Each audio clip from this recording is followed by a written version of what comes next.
Bienvenue sur le podcast de System.io, le podcast pour vous aider à lancer votre business en ligne. On analyse les stratégies les plus efficaces des meilleurs entrepreneurs du web. C'est parti. Salut Franck, comment ça va? Salut, très bien et toi? Bah nickel, c'est cool de passer sur le podcast. Merci à toi. Je t'en prie. Je t'en prie. Est-ce que tu peux commencer par te présenter? Bien sûr. Alors, moi, c'est Franck Coubre. Vous me connaissez peut-être sur Internet à cause de deux sociétés, soit My Music Teacher, des cours de guitare en ligne, si vous avez appris la guitare, ou bien Business Dynamite, qui est un centre de formation marketing orienté à dropshipping et e-commerce. Ok, donc toi aujourd'hui tu es principalement sur le dropshipping. Tu parles un petit peu de guitare. Est-ce que tu peux expliquer un petit peu comment tu t'es lancé sur Internet? Comment tout Bien a sûr. démarré Ouais, bah, c'est super simple. En fait, à l'âge de 14 ans, j'ai appris la guitare et je me suis dit, j'ai envie de devenir guitariste professionnel et faire ça de ma vie. Et du coup, j'ai donné des cours de guitare, j'ai fait une première auto-entreprise, j'ai suivi des cours de graphisme à côté. Donc, je faisais un peu de prestations.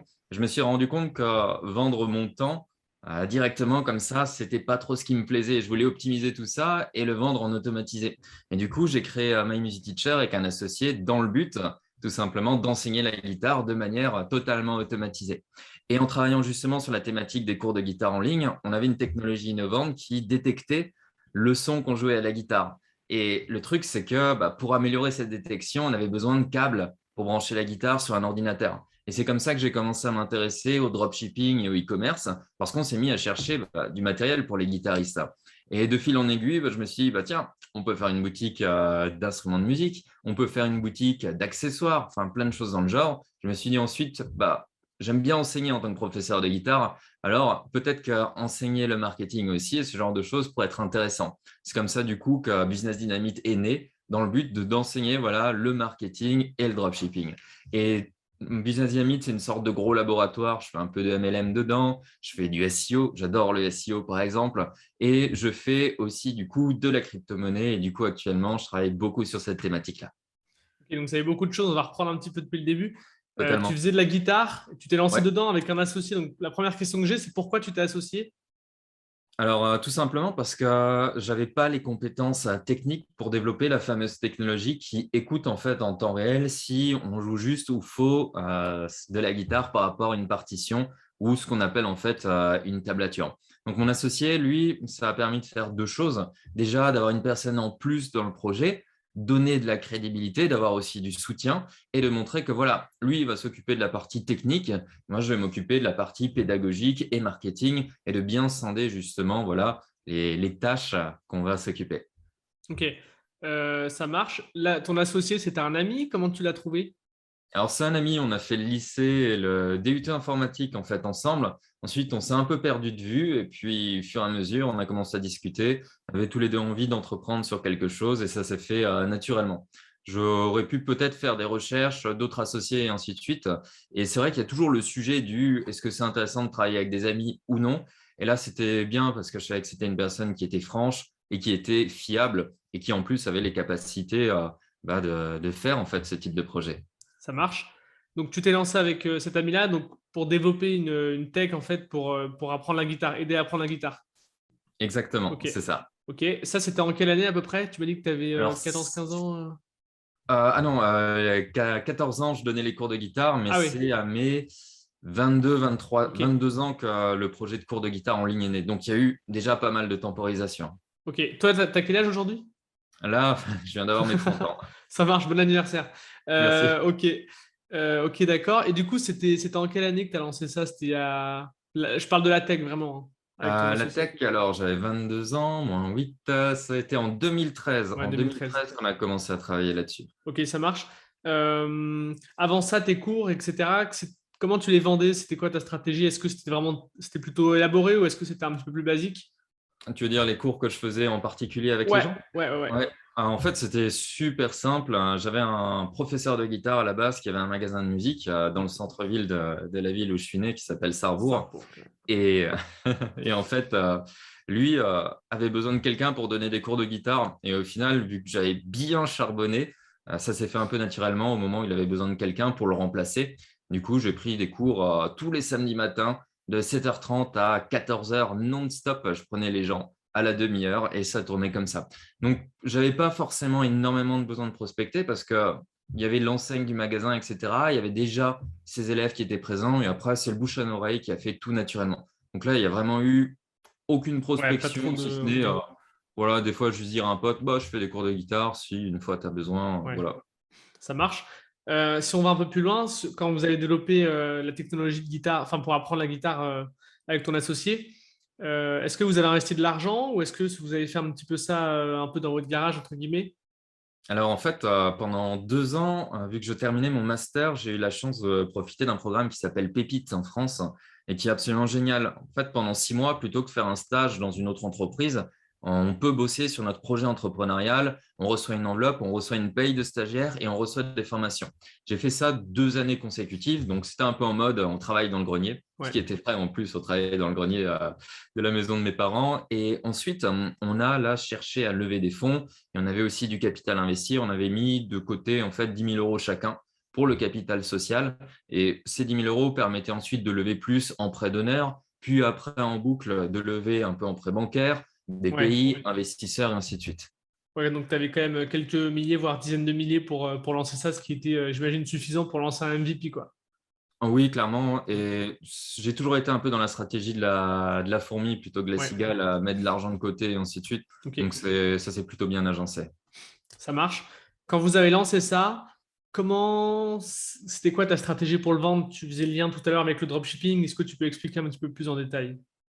Totalement. Alors, pendant toute cette période-là, j'ai eu la chance d'être coaché par une personne qui appartient au réseau Entreprendre, hein. En fait, c'est super bien. Chaque mois, on a un rendez-vous pour suivre un peu, pour avoir du suivi, en fait. Et cette personne-là m'a fait découvrir le référencement naturel et le SEO. Et en fait, j'ai totalement adoré mettre en place une stratégie de SEO. Et on n'avait pas non plus énormément de budget à consacrer pour le marketing. Donc, ce qu'on a fait, c'était très simple et c'est ce que je fais toujours dans tous mes business. Stratégie SEO, création de contenu, que ce soit sur YouTube, site internet, blog, puis après un retargeting. Pas forcément de la capture Ok, à froid. Après, j'avais commencé à travailler justement sur la capture à froid avec du Facebook Ads, du Google Ads sur des mhm. tunnels gratuits. Donc, comme d'habitude, on envoie sur un tunnel gratuit, on offre des cours, on fait découvrir la plateforme et après, au bout de X temps, on propose une offre. Et c'était ça la stratégie de base. Donc, vraiment, création de contenu à fond la caisse. Et c'est pour ça qu'on avait mis en place des cours de guitare en direct le mercredi et le dimanche soir. Et du coup, ça se diffusait super bien. On pouvait partager ça dans les groupes Facebook, on pouvait partager ça dans les forums, dans les communautés. Et les gens savaient que de 20h à 21h, par exemple, il y avait un professeur de guitare connecté qui enseignait un morceau et qui interagissait avec eux. Du coup, au début, on avait peut-être 20 personnes et à la fin, on avait 800 personnes en direct sur nos cours de guitare. Et à la fin, ça convertissait comme ça. Ça marche. Donc, plutôt malin et j'ai envie de dire un peu précurseur aussi. C'est des choses qui se font aujourd'hui. Peut-être pas le live, tu vois, mais Mm. plus largement le content marketing et puis après la conversion, on est peut-être un petit peu au début de ça. Donc ça c'est plutôt pas mal. Ça marche. Et du coup, tu as profité de cette opportunité pour te lancer en dropshipping avec ce produit. Euh, Est-ce que, enfin, oui, j'imagine que ça s'est bien passé, mais comment ça s'est passé? Puis est-ce que tu as pivoté après sur d'autres produits? Totalement. Alors, la première des choses, c'était pour nous de trouver des câbles qui permettaient de connecter la guitare, un smartphone, une tablette, un ordinateur pour améliorer justement le système de détection de son. À la base, on voulait travailler en fait avec des grandes marques qui produisent justement ce type de câbles, mais aucune ne voulait se maquiller avec une société de cours de guitare en ligne dans la peur de perdre en fait la confiance des magasins de musique ou des grosses plateformes et ainsi de suite, ce qui est en fait compréhensible. Et ça nous a poussé justement à se dire, on va acheter nos propres stocks de produits et justement les revendre. Donc on a d'abord travaillé là-dessus, sur des Ok. câbles tout bêtement. Et ça accompagnait les abonnements. Au début, on les offrait, après on les faisait payer en plus. Parce qu'il y a toujours cette problématique, on a quand même un câble qui pouvait coûter 10 euros. On vend un abonnement qui est à 10 euros par mois ou 20 euros par mois. Si la personne prend l'abonnement puis annule son abonnement, alors qu'on a expédié un câble C'est par-dessus, perdant, ouais. voilà, il y avait des calculs à faire Ouais, par-dessus ouais, qui ouais. n'étaient pas forcément évidents. Et au fur et à mesure, on s'est dit, bon, bah, pourquoi pas aussi fournir des packs avec, par exemple, 100 médiators. C'est les petits onglets pour attaquer les cordes de la guitare, des capots d'astre, les pinces, des accessoires, des t-shirts drôles sur la guitare, et ainsi de suite. Et du coup, au fur et à mesure, on s'est retrouvé avec des produits un peu différents qui vont accompagner, on va dire, le guitariste. On avait eu la volonté de faire aussi des packs de guitare de débutants, par exemple. Mais au final, les grosses marques sont trop présentes. Et là, c'est vraiment un métier de lutherie, un métier de concepteur de marque de guitare qui n'était pas le nôtre. Donc, on s'est contenté de faire surtout des accessoires. Ça marche. Ça a duré combien de temps à peu près ce dropshipping slash formation abonnement Ça a duré 2 ans Ok, par-dessus et l'entreprise est toujours d'actualité, My Music Teacher, toujours possible de prendre des cours de guitare avec. ouais, ça marche. Et toi, du coup, tu as pivoté sur donc, plutôt My Business Dynamite. Business Dynamite, Business exactement. Dynamite, Ouais. pardon. L'autre, c'était My Music Teacher, c'est c'est pour Je ça. confonds. Ouais. Ouais. Du coup, tu as pivoté sur ce projet-là pour un petit peu monétiser tes compétences en marketing que tu avais apprises justement avec ton entreprise de guitare. Voilà, exactement, c'est ça. Et d'un côté, j'avais toujours ce petit côté professeur de guitare. J'adore enseigner. C'est un truc, je sais pas, c'est vraiment le truc que j'adore faire. Ok. Et du coup, je me suis dit, pourquoi pas retransmettre cette passion, ce plaisir que j'ai d'enseigner bien dans le marketing aussi, où il y avait un réel besoin au moment où je me suis lancé, où il y avait aussi beaucoup de place dans les e-commerce et le dropshipping. Ok. Ça marche. Ça n'a rien à voir, mais là, du coup, ouais, je suis sur le site My Music Teacher. Ça a l'air Ouais. pas mal, hein. Moi, je fais du piano et j'utilise Floki. Je sais pas si tu connais. J'ai l'impression Floki, que ça oui, fait un oui, peu c'est pareil. en violet comme ça avec un. Ouais, il y en a Ouais, plusieurs qui sont c'est sortis. le concurrent, mais ouais, c'est pareil, ouais, ouais. Hmm. Ça a l'air Ouais, d'être un peu pareil, ouais, il ouais. y en a pas mal. Hmm. Ok, super, super, super. Du coup, ouais, tu lances ton site de marketing. Donc là, pareil, tu fais une stratégie de SEO surtout. Comment tu lances ça? Totalement. Ok. Alors, à la base, vraiment, je fais toujours un peu la même stratégie. Si je recherche ce que les gens se posent comme question Mhm. sur Internet, je fais article de blog plus vidéo à chaque fois et je réponds à tout ça. Et au final, ce que je fais, c'est que je crée ensuite du contenu qui doit être téléchargé quand on visionne, par exemple, la vidéo, si on a envie d'aller plus loin. Je donne un exemple. J'avais créé un tableau de comptabilité pour calculer en fait ses charges en tant qu'auto-entrepreneur quand on fait du dropshipping. Et du coup, j'ai créé une vidéo à ce sujet-là, un article à ce sujet-là. Et pour faire de la capture de mail, il fallait justement télécharger Ouais. ce fameux tableau. Et c'est une chose qui se diffuse bien, qui est aussi bien appréciée, qui n'est pas agressive parce que je ne fais pas de la publicité ou très peu de publicité sur ce type de contenu. Et c'est les gens qui viennent naturellement vers moi, qui ont un bon feeling avec moi et ainsi de suite, et qui se disent, OK, si je rentre mon mail là-dedans, je vais bien recevoir ce tableau, je vais avoir des cadeaux en plus et après, je ne vais pas me faire spammer, je vais vraiment avoir de la valeur qui va être apportée. Donc, c'est vraiment voilà, trouver les problématiques, les douleurs qu'il y a, y répondre avec des vidéos et du contenu et proposer ensuite des outils pour donner de la valeur ajoutée. Et si les gens veulent aller plus loin avec moi, dans ce cas-là, on peut passer sur une grosse formation. Ça marche. Ok, j'ai envie qu'on parle un petit peu de SEO. Donc, tu disais que tu cherchais un petit peu les problèmes, les questions des personnes et tu répondais. Euh, Est-ce que tu as une stratégie peut-être un peu plus globale en SEO ou est-ce que c'est vraiment des articles que tu mets à la suite ou tu as une stratégie peut-être de cocon sémantique comment tu fais pour. Voilà, si quelqu'un de l'audience veut lancer un site ce soir ou demain, est-ce que tu aurais des conseils? Totalement. Alors, de base, c'est déjà faire un truc qui est hyper spécialisé et si possible avec des opportunités longue traîne. Si vous n'avez pas de sujet en particulier, cherchez toujours les choses où il y a de la longue traîne, c'est-à-dire des recherches très spécifiques où il y a aussi potentiellement peu de concurrence. Là, par exemple, je travaille sur un autre site qui est orienté crypto-monnaie et là-dessus, je fais que de la pédagogie crypto-monnaie. Je ne fais pas du un review daily, par exemple, pour dire ce qui s'est passé la veille ou ce que vous devez faire aujourd'hui. Je réponds toujours à de la douleur et à des problématiques parce que c'est en solutionnant justement ça qu'on apporte de la valeur aux gens et c'est surtout ce que les gens vont chercher. Donc, très simplement, je cherche toujours à répondre aux questions quoi, qui, comment, pourquoi, etc. avec toutes les suites de mots qui sont possibles.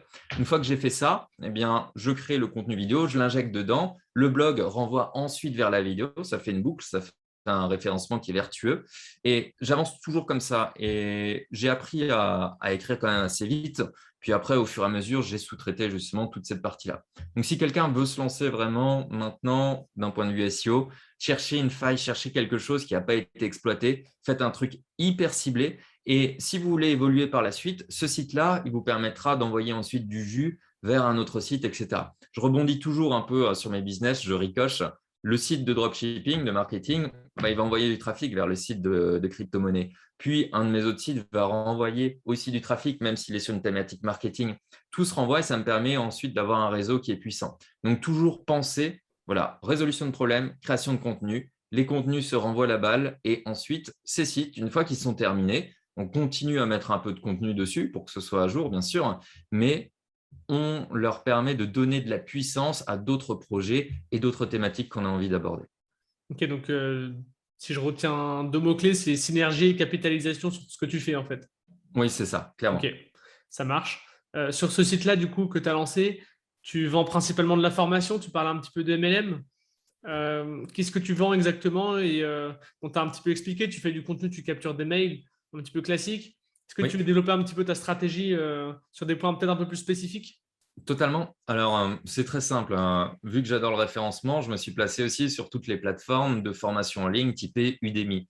Et là-dessus, je vais faire en fait des petites formations à très forte valeur ajoutée. Sur Udemy, honnêtement, on gagne strictement rien. Mais il y a un trafic de dingue dessus et ça permet aussi de capter, de faire une démonstration, d'avoir de la visibilité. Donc, à partir de ça, à partir du blog et à partir de la chaîne YouTube, je renvoie tout vers un seul et unique tunnel. Je ne suis pas du genre à faire 10 000 tunnels dans tous les sens. Je préfère avoir un seul tunnel avec du A/B testing à l'intérieur et puis améliorer après au fur et à mesure chacun des éléments en fait sur ces pages-là.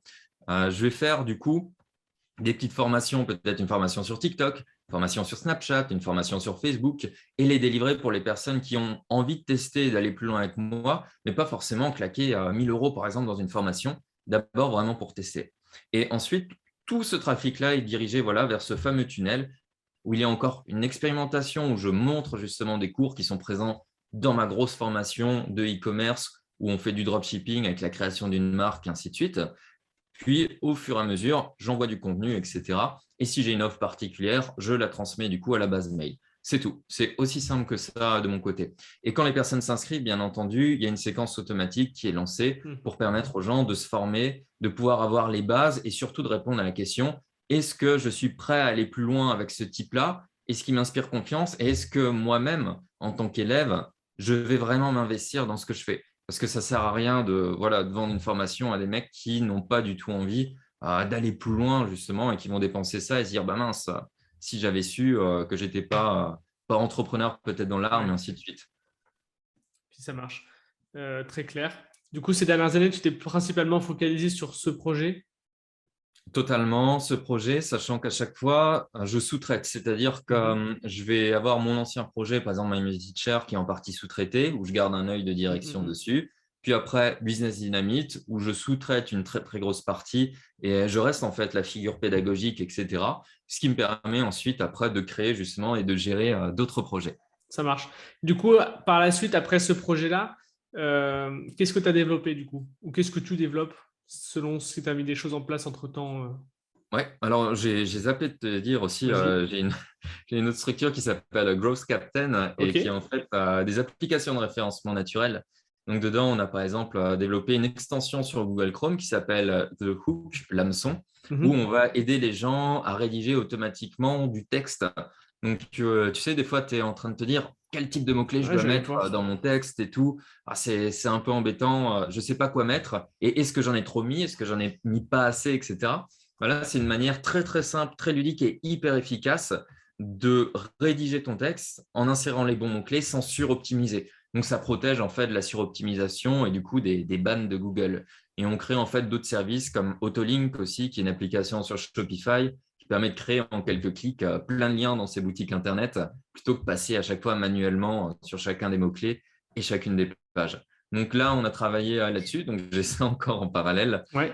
C'est vraiment la thématique SEO, je pense, qui revient énormément de mon côté parce que j'adore ça, en fait, Ok. le SEO. Et de plus en plus, avec la crypto-monnaie, on en entend parler partout. Moi-même, j'avais acheté des ETH à 300 $ à l'époque parce qu'un Ok. ami m'avait dit d'en acheter. Donc, j'étais super content. Après, j'ai revendu trop tôt une partie, et ainsi de suite, de même pour le Bitcoin. Mais Au moins, voilà, tu as fait du c'est bénéfice, c'est délire. cool. Ouais. Pardon?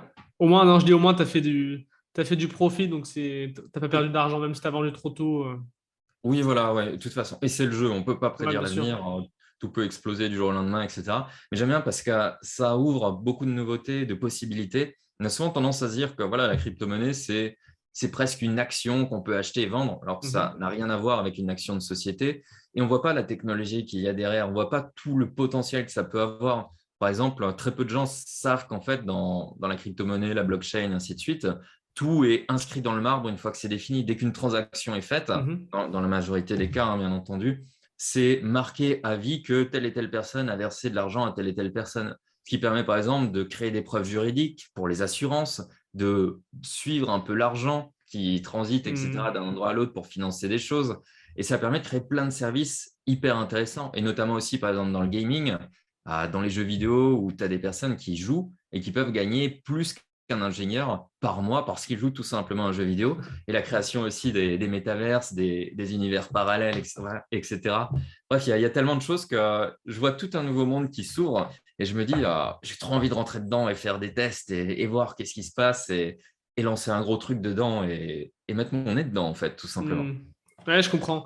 Juste avant de parler un peu plus en détail de ça, j'aimerais qu'on parle un petit peu de comment tu, en fait, tout simplement, tu montes une équipe pour structurer et déléguer tous tes projets, parce que là, tu en as plusieurs.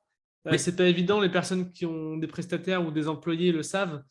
Voilà, est-ce que tu as des conseils là-dessus, des astuces, comment tu t'y prends? Alors, déjà, clairement, on ne peut pas se dire que du jour au lendemain, hop, on va monter une équipe et on aura telle et telle personne d'un coup. C'est, je pense, un des plus gros défis dans la réussite d'une entreprise, de réussir à mobiliser justement les bonnes personnes, puis ensuite de réussir à les faire travailler ensemble si elles ont besoin de travailler ensemble. Donc moi, ce que je fais, c'est très simple. Déjà, comme on a pu le remarquer avec My Music Teacher, c'est bien souvent dans mon cercle d'amis ou de connaissances par recommandation que je vais prendre telle ou telle personne pour travailler avec moi. Bien souvent aussi, il y a plein de tâches où on n'a pas forcément besoin d'embaucher quelqu'un. Exemple, pour produire des vidéos sur YouTube et avoir un monteur, il n'y a pas besoin d'embaucher un Hmm. monteur. Il y a plein de services comme ça qui permettent de monter la vidéo, de faire la miniature, etc. Donc, il faut vraiment se dire quels sont les services que je vais pouvoir sous-traiter. La gestion du SAV, la création de vidéos, par exemple, le montage, le graphisme et quels sont les services que j'ai vraiment besoin en interne et qui sont en fait hyper importants, voire cruciaux pour la survie de mon entreprise et où je vais transférer peut-être des données sensibles. Parce qu'on ne Ça va pas marche. donner des données hypersensibles à des N'importe prestataires, qui. Hmm. à Et- n'importe qui. C'est ça. Donc, dans un premier temps, je vais toujours travailler par recommandation, mon cercle proche d'amis ou d'entrepreneurs et leur demander, voilà, est-ce que tu as travaillé avec telle et telle personne ou tel et tel service? T'en penses quoi? Est-ce que tu as une meilleure personne à me recommander? Et voilà, et c'est comme ça que j'arrive à retrouver des prestataires qui sont intéressants.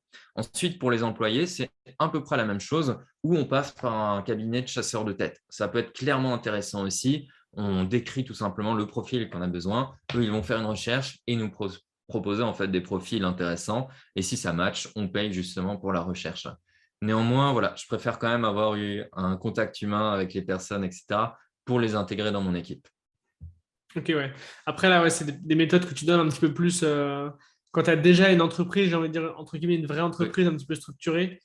Mhm. C'est pas forcément hyper applicable pour quelqu'un qui aura un business, si ce n'est que Ouais. quand tu as un business, tu peux très bien trouver des prestataires et puis Ouais. les choses en interne, les garder un petit peu pour toi. Mais sur le principe je veux dire, je suis d'accord, mais voilà. Ok. Ouais, du coup, toi, tu demandes des recommandations et puis de temps en temps, tu utilises des cabinets, en fait, Oui, principalement. c'est ça. Ouais. Ça Mais je marche. préfère clairement la recommandation Ouais. par d'autres personnes, hein. Ça n'a rien à voir. Ok, ça marche.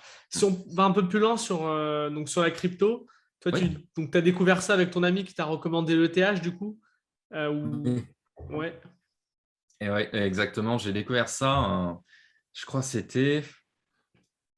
Je crois il y a à Ouais, peu il y a près 300 7 dollars ou. l'ETH, ça fait Ouais, longtemps. ça devait être il y a 7 ans ou 6 ans, quelque chose dans le genre, Ouais. juste avant Noël. Et j'avais installé du coup Blockfolio sur mon pauvre Galaxy S1 tout éclaté, Ouais. etc. Et j'avais acheté mes premiers ETH comme ça. Je me souviens, j'étais allé voir mon frère pour lui dire, hey, regarde, j'ai acheté de la crypto-monnaie, etc. Puis lui, il était un peu en mode, ah, qu'est-ce que c'est ça? Et ainsi de suite. Bon, j'en ai entendu parler, mais je ne suis pas trop chaud. Et au fur et à mesure, voilà, j'ai juste mis un peu d'argent dedans parce que quelqu'un m'avait motivé et conseillé, parce que c'était aussi une personne de confiance. Et c'est d'ailleurs avec lui que je monte d'autres projets actuellement dans la crypto-monnaie et la société de SEO. Et à ce moment-là, bah, c'était pas terrible au niveau des services. Il n'y avait pas beaucoup de documentation, il n'y avait pas beaucoup d'influenceurs à ce niveau-là. Donc, j'ai quasiment oublié en fait que j'avais acheté des ETH et du Bitcoin pendant 2 ou 3 ans. Puis après, un jour, bah, je vois que ça commence à prendre et tout. On m'envoie un SMS en me disant, bah, tiens, tu dois être content avec tes ETH et ton Bitcoin que tu as acheté. Je me dis, ah ouais, mais c'est vrai que j'avais acheté ça et ainsi de suite. Et du coup, je vais revoir mon portfolio. Je me dis, ah ouais, c'est pas mal. Il y a sûrement des choses à faire. Et là, j'ai commencé à creuser et à investir un peu régulièrement là-dedans, à chercher justement des nouveaux projets. C'est comme ça que je suis tombé sur Elrond, plein de projets dans le genre.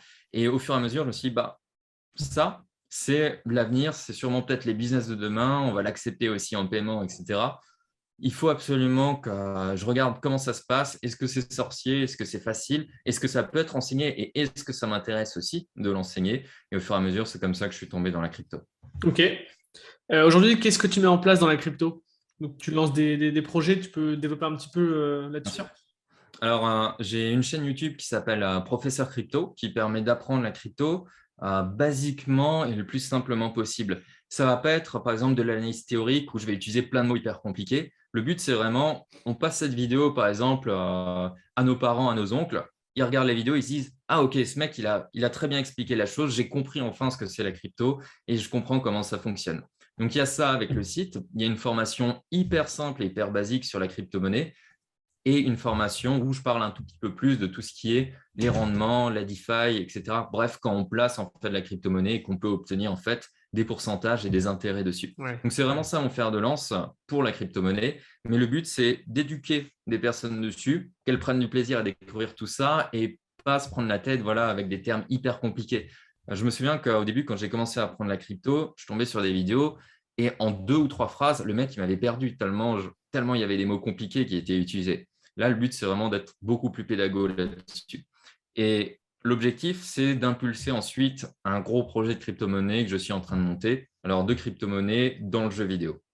Ça marche. Est-ce que tu veux développer un petit peu ce projet ou tu préfères pas spécialement pas spécialement développer, hein?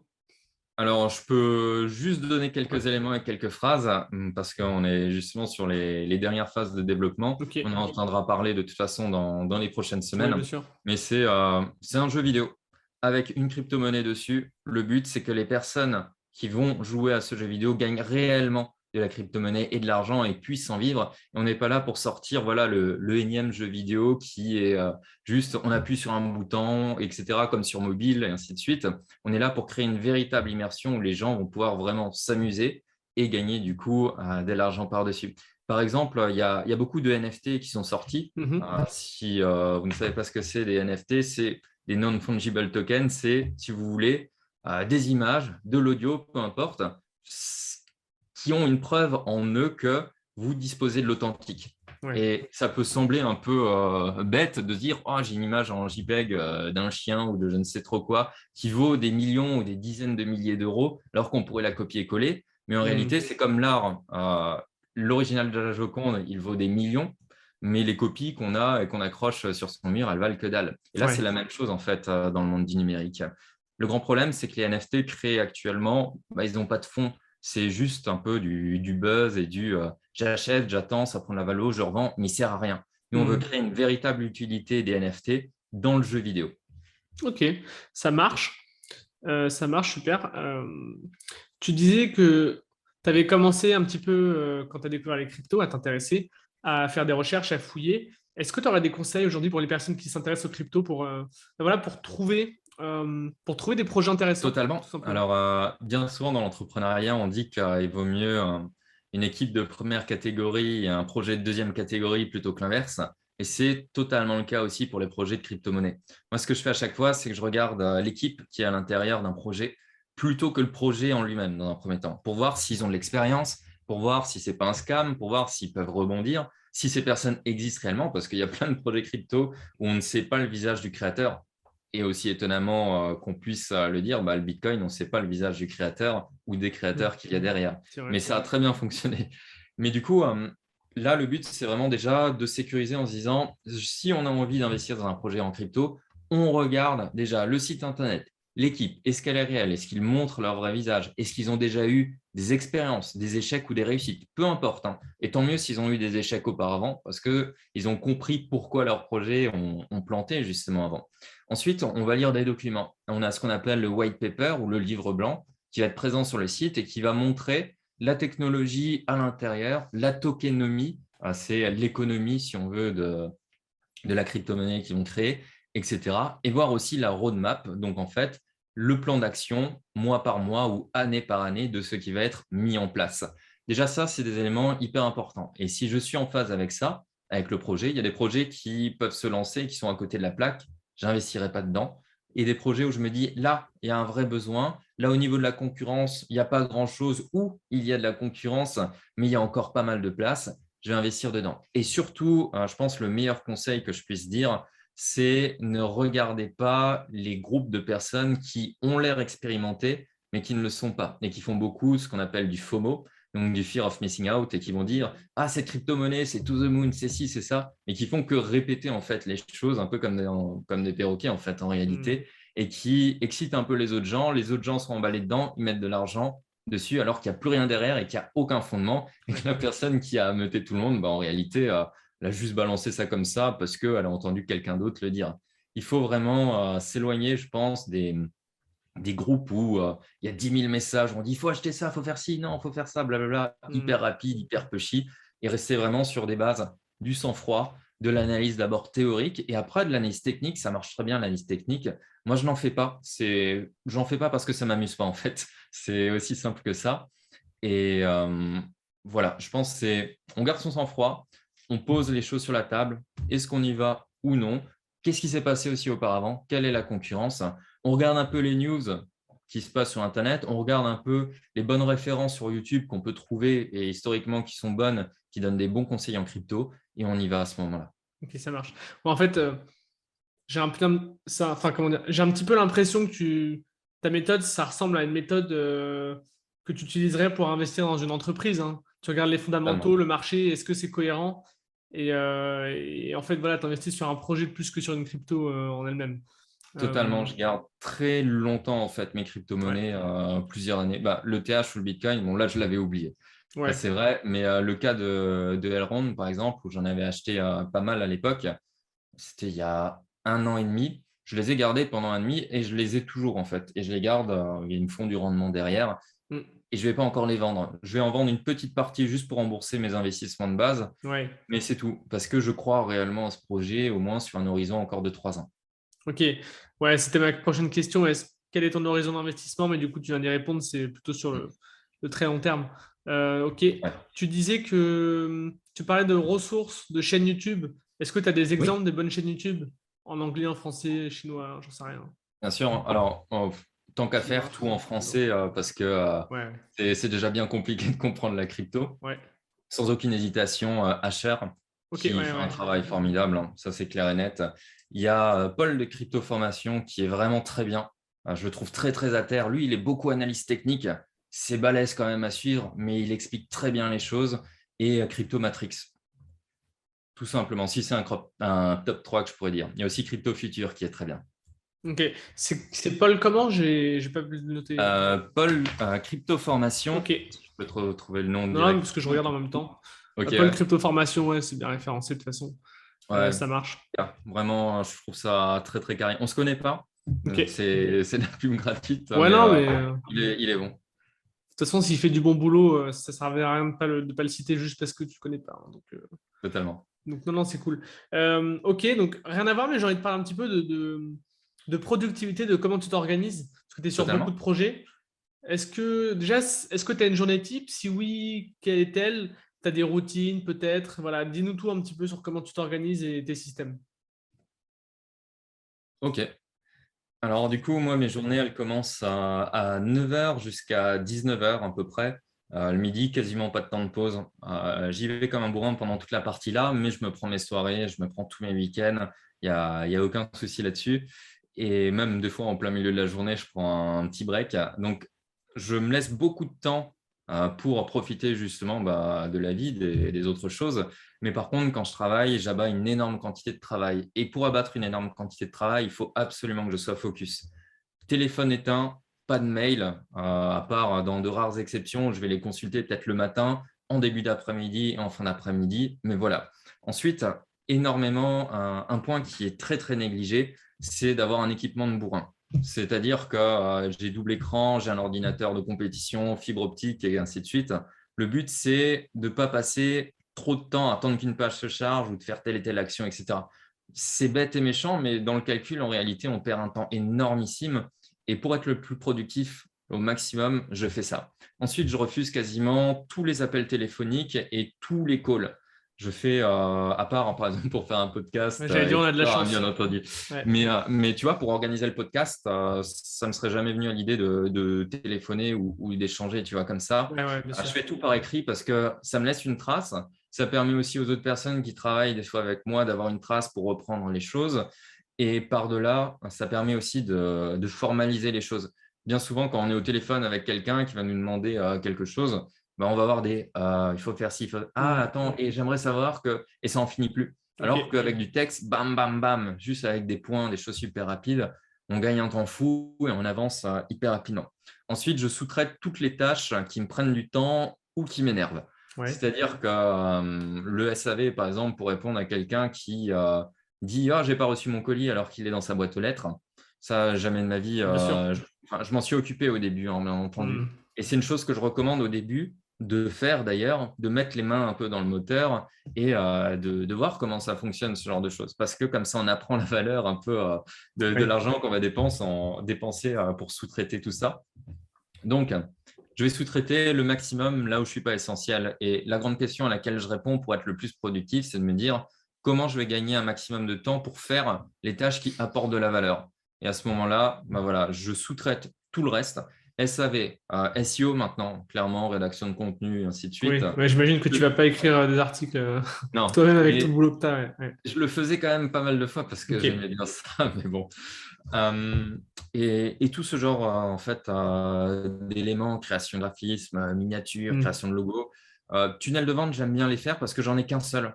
J'ai vraiment qu'un seul tunnel de vente pour Business Dynamics, qu'un seul tunnel de vente pour Professeur Crypto et je les améliore de toute façon au fur et à mesure. Voilà, c'est simplement comme ça. Aussi, niveau productivité, je travaille beaucoup avec des outils typés par exemple Trello pour m'organiser, pour avoir mes tâches. Monday pour pouvoir gérer justement les équipes. C'est vraiment bien fait pour pouvoir donner des deadlines, donner des tâches à des équipes, et ainsi de suite. Et au final, il faut quelqu'un, un bras droit, en fait, moi j'appelle ça un bras droit, qui va en fait gérer toute l'équipe en dessous et tous les niveaux et toutes les petites problématiques qu'il peut y avoir et m'avoir juste comme consultant au cas où s'il y a un problème. Donc vraiment déléguer au maximum et déléguer la délégation en fait au final. Ouais. Donc, 3 piliers principaux, tu te focuses, quand tu travailles vraiment.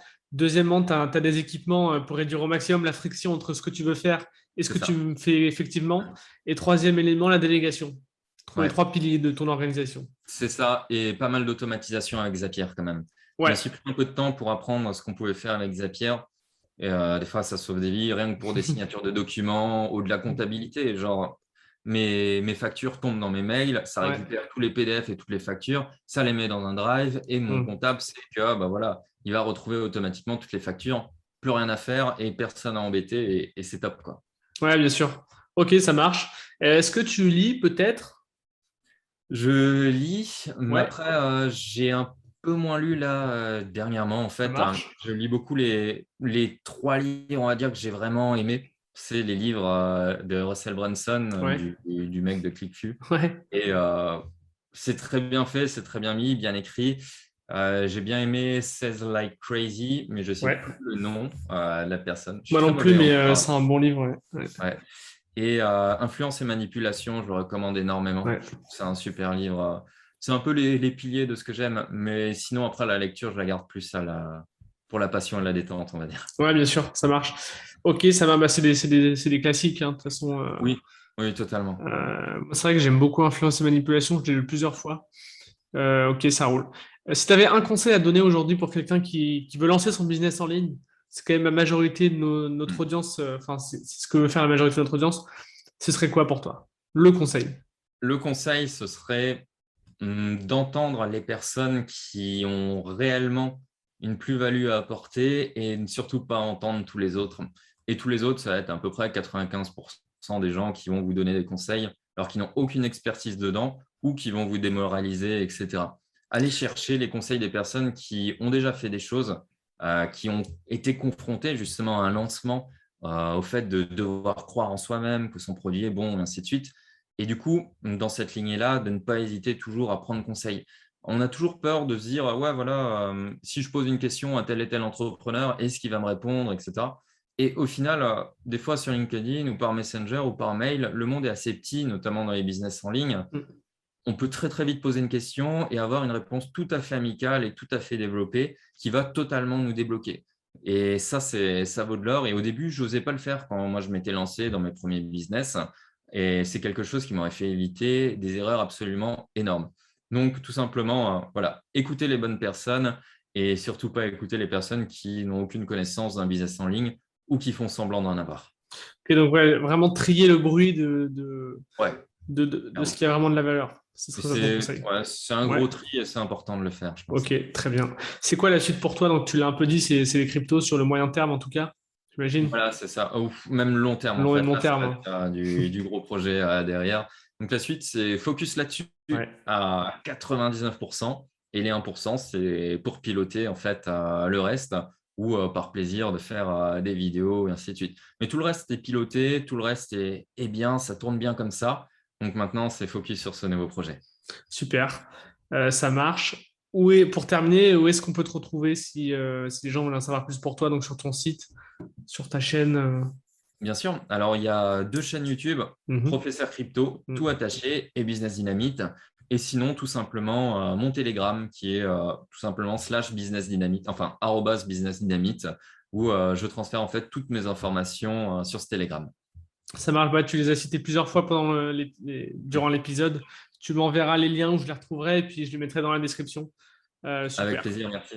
Bah écoute, je pense qu'on a fait un bon tour. Je ne sais pas si tu voulais parler de quelque chose en particulier, ajouter des éléments. Je pense que c'est déjà bien complet en fait. Yes.